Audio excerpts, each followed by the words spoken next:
This video is on special right triangles. The first theorem is called the 30-60-90 theorem, and what this theorem says is that if I have a triangle where the angle measurements are 90 degrees, 60 degrees, and 30 degrees, I can figure out the lengths of the sides only given one piece of information. So the theorem uses the terms long leg, short leg, and hypotenuse. The side across from the 90 degrees is always your hypotenuse. So this side would be our hypotenuse. The side across from your 30 degrees is always your short leg. So this side would be my short leg. And the side across from the 60 is always your long leg.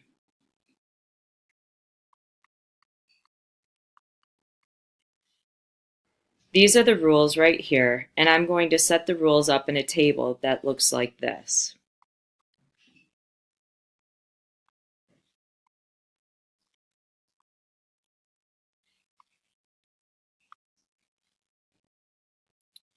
I'm going to set up 30, 60, 90, and we're going to use the side across from our 30 degrees, which is our short leg.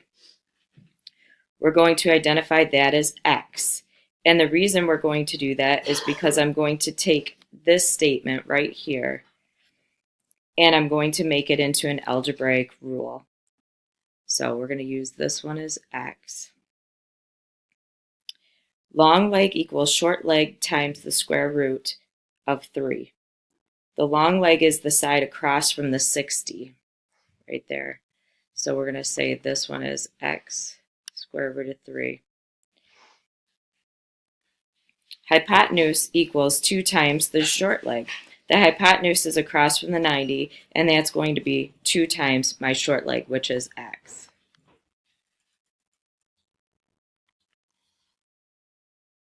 So when I set up this to solve, I see here I have a 30, 60, 90 triangle. So that's why I set up this table just like I did on the first page. After I set up my table, then I had to set up the rules, so go ahead and put those on your sheet as well. And then from there, I'm going to look into my triangle and I'm going to see which measurements I was given. Well, across from the 30 degrees has a length of 5. So in my 30-degree column right here, I'm going to put a 5. I'm going to put, so this is right here is the measurement of the side across from 30 degrees. So what this is saying is that X equals 5. So anywhere in this whole table where I see an X, I'm going to replace it with a 5. This is an X, so it gets replaced with a 5. So it's going to turn into 5 square root of 3. And this is an X, so this is going to turn into 2 times 5, or 10. So 60 degrees, the side across from the 60 degrees is 5 square root of 3. And the side across from the 90 degrees is 10. So in this second example, I can see again, I've got a 30, 60, 90 triangle. So I set up my table and also set up my rules. And then I need to look into the triangle to see which measurements we are given. And I can see here that we're given the measurement across from the 60-degree angle. So that measurement is the square root of 15. So in your table, here's my 60, and the side across from it is the square root of 15. Well, in this example, we were given X. We were told that X was 5. So in this first example, we were given that X equals 5, but in this example, we were not given what X is equal to. But what I do know is that X square root of 3 is equal to the square root of 15. So we need to set up an equation to figure out X. So to solve for X, I'm going to divide by the square root of 3. And if I divide this whole as a whole, the square root of 15 over 3 would equal the square root of 5. So now I know that x equals the square root of 5. So anywhere that I see an x, I can plug in the square root of 5. So this is 2 square root of 5. And then I go back over to my triangle, and I can see that the side across from 30 is actually x, so I know that's going to be the square root of 5. And the side across from the 90 here is going to be 2 square root of 5. The next theorem is the 45-45-90 theorem. This one is set up similar to the other one. In this triangle right here, this is 45, 45, so we'll write those in here, 45, 45, and 90. The legs are congruent, so these are our two legs, because this is always our hypotenuse here. The hypotenuse is always across from the 90. So there's our hypotenuse. The legs are congruent. Notice there's not a short leg and a long leg. They're just both legs. And then the hypotenuse equals the leg times the square root of 2. So if I take this and set it up in the table like I did the other one, right here is what your table would look like. Our sides across from 45 are going to be considered x. So we could just write x and x. And our side across from the 90 is going to be x square root of 2. So make sure you have marked on yours the hypotenuse and also the congruent legs.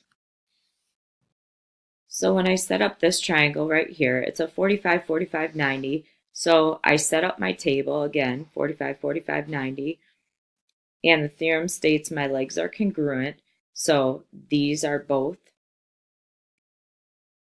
my legs, and we represent those by x, and your hypotenuse is x square root of 2. So when I look at this picture, the side across from 45 is 7 right here. So we're going to place 7 in place of that, and we can also place 7 for any x that we see. So we can put 7 here and 7 square root of 2. And then you can label those on your triangle as well. So this would be 7 because it's across from the 45. And then across from the 90 would be 7 square root of 2. The next triangle here is 45, 45, 90 again. So we set up our table the same way. And the side that I'm given the measurement across from my 45 is 2 square root of 2. So I know I can put that in place of each of these, 2 square root of 2. But for this one, we have to take for our x 2 square root of 2 times the square root of 2. So 2 square root of 2, and that would be times the square root of 2. So that's going to give me 2 times the square root of 4, which equals 2 times 2, or equals 4.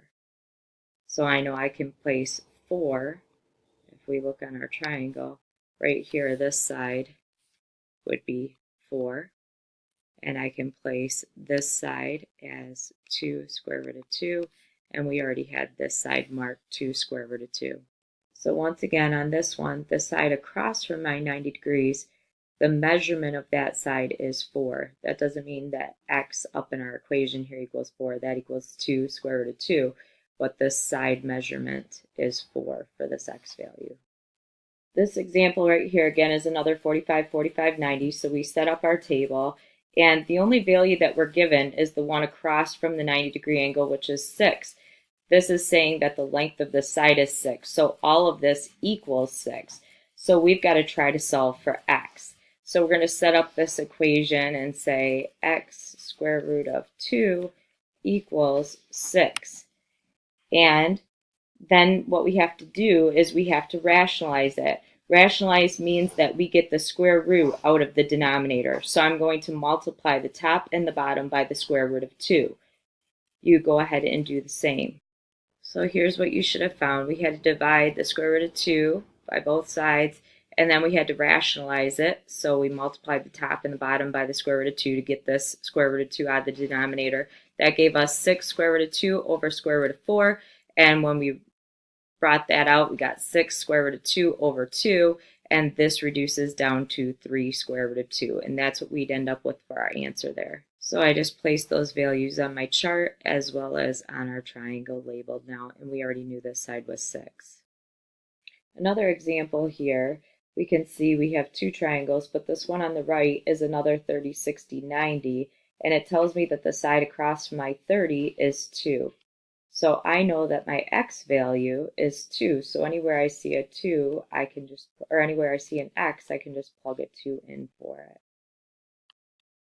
which gives us 4.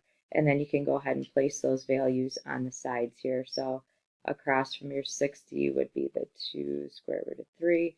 And then we know that this value here, your hypotenuse across from the 90, would be 4. On this other side, this other triangle we can see is a 45, 45, 90. So we had to set up this additional table. The only measurement I'm given is the side across from the 90 I know is 4. This is like the last example we did. This is saying the length of this side is 4. It's not saying that x is 4. So we have to set up our equation again to solve for x. So we would say x square root of 2 equals 4, and then go about your same steps to solve for that. Square root of 2, and go ahead and see if you can solve. I'll pause the video now. So again, for this one, we had to take x square root of 2 set it equal to 4, and then we divided off the square root of 2 by each side. And once we did that, we ended up with x equals 4 over the square root of 2. So we had to rationalize it again and multiply by the square root of 2 on the top and bottom, which gave us 4 times square root of 2 over the square root of 4, which reduced down to 4 square root of 2 over 2.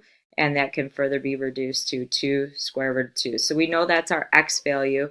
So then we can come back up here and place that in our chart as well as on our triangle. Each side for our x value would be 2 square root of 2, 2 square root of 2, and we already knew that this hypotenuse side was 4 from our first calculation. Hopefully you came up with the same measurements for each. And if not, hopefully this makes sense how we got this now.